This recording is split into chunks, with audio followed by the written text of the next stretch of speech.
সাভারে চলন্ত বাসে যাত্রীদের জিম্মি করে টাকা, মুঠোফোন, স্বর্ণালংকার ডাকাতির ঘটনা ঘটেছে।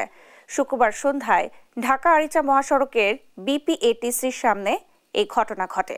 যাত্রীরা জানায়, শুক্রবার বিকেলের দিকে ওয়েলকাম ব্যানারের যাত্রীবাহী একটি বাস ঢাকার মতিঝিল থেকে চন্দ্রার উদ্দেশ্যে ছেড়ে আসে।